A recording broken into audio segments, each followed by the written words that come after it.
Сәлем достар, біз бүгін present perfect tense, яғни present perfect пен танысамыз. Perfect деген сөздің өзі мінсіз деген мағынаны білдіреді. Егер ағылшын тілінде мінсіз сөйлегіңіз келсе, present perfect tense'ті анығырақ ұғып алғаныңыз өзіңізге өте пайдалы. Сонымен present perfect'тің жасалу жолы subject, одан кейін have, has көмекші етістігі жалғанады. Subjectке, яғни жекеше және көпше түрінде have көмекші етістігі жалғанса, he, she, it үшінші жақта болмаса заттар туралы айтқан кезде has көмекші етістігін қолданамыз. Және етістіктің егер дұрыс етістік болса, иде жұрнағы жалғанады етістікке. Ал бұрыс етістік болса, етістіктің үшінші формасы қолданылады. Яғни ағылшын тілінде дұрыс етістік және бұрыс етістік деген болады. Сол бұрыс етістікте үш қатар етістіктің формасы бар. Соның соңғы қатардағы түрі етістіктің үшінші формасы деп аталады. Яғни жеу деген сөз eat болса, eat, ate, eaten. Осы үшінші формасын қолданамыз. Негатив сөйлем, яғни болымсыз сөйлем жасаған кезде ешқандай өзгеріс болмайды. Тек қана have, has сөзіне not сөзін жалғаймыз. Сол арқылы біз болымсыз сөйлем жасаймыз.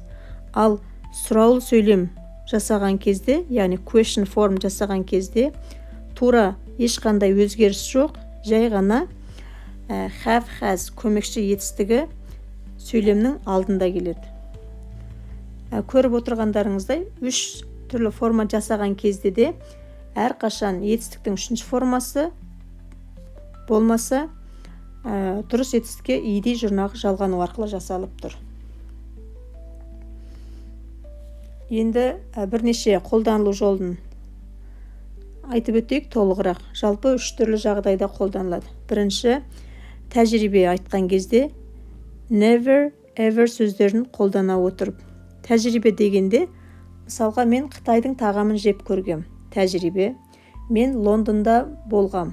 Тәжірибе. Мен үлкен компанияда жұмыс жасап көргем. Бұның барлығы тәжірибе. Және аяқталмаған іс-әрекеттер туралы айтқан кезде, яғни unfinished action. Аяқталмаған әрекеттер, аяқталмаған жағдайлар туралы айтқан кезде. Үшінші жағдай, жақында ғана болған іс-әрекеттер. Already, just етістіктерінің сөзінің көмегімен, яғни бұл already, just сөздері етістіктің алдында келеді және тек болымды сөйлемдерде қолданылады. Және ет сөзін қолданамыз, бұл тек сұраулы сөйлем және болымсыз сөйлем жасаған кезде сөйлемнің соңында қолданылады. Recently, жақында, недавно деген мағынаны білдіреді. Бұл болымды сөйлемдерде, бірақ сөйлемнің соңында қолданылады.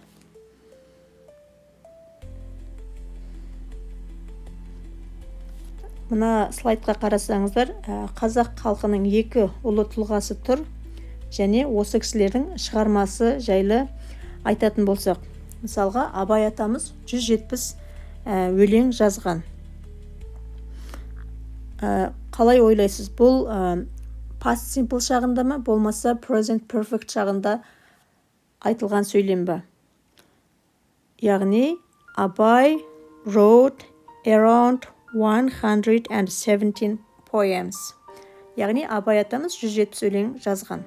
Бұл past simple шағындағы сөйлем. Себебі, бұл өткен шақтағы қалып қойған іс-әрекет қазіргі жағдаймен, қазіргі уақытпен ешқандай байланысы жоқ.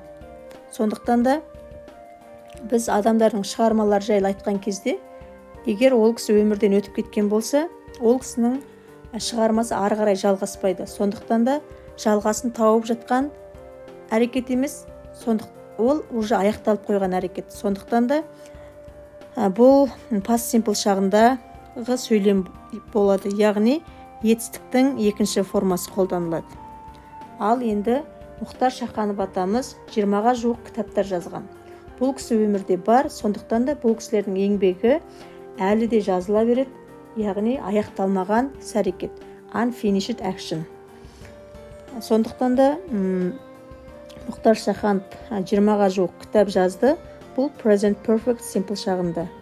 Яғни he has written around 20 books.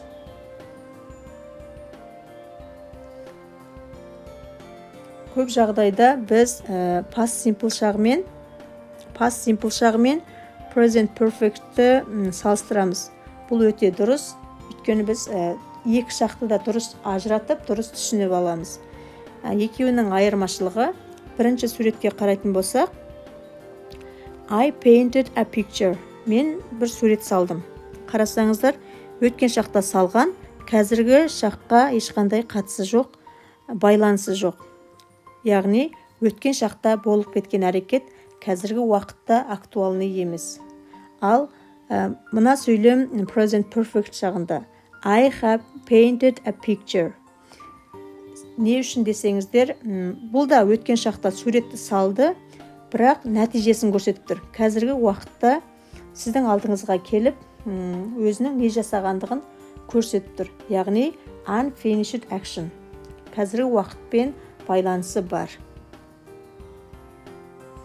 Сол сияқты тағы бір мысал сіздерге түсінікті болу үшін. I have eaten a sausage. Мен сосиски жедім дейді.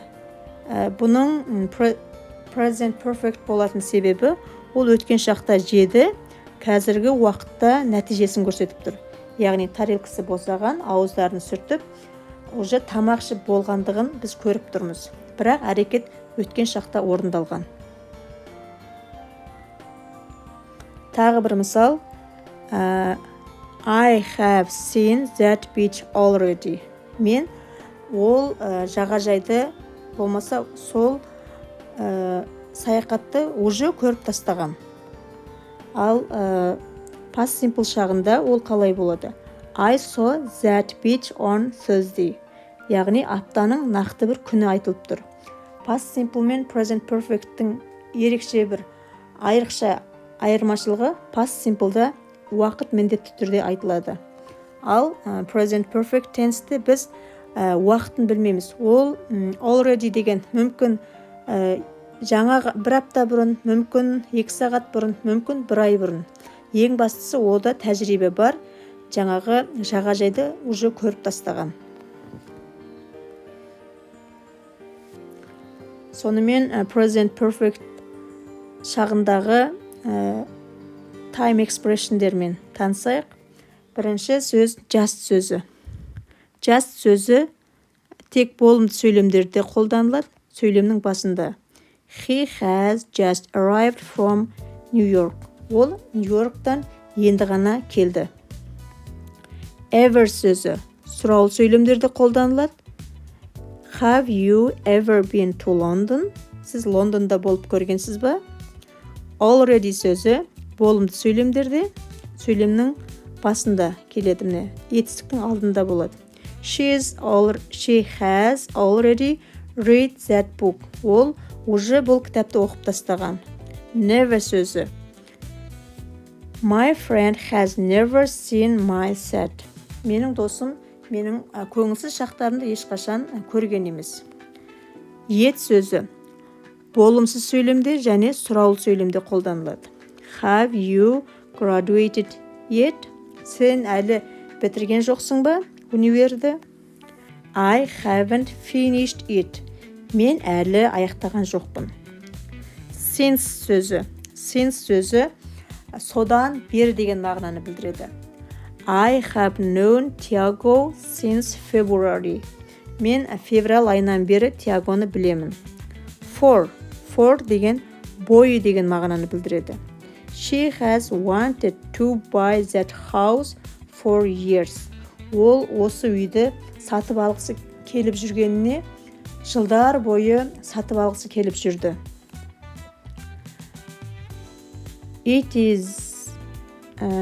It has the best book ever. Бұл мен оқыған ең тамаша кітап. I still haven't finished it. Мен әлі аяқтаған жоқпын.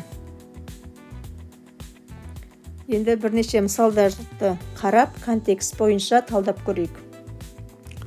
Бірінші сөйлем: My sister already made a big cake.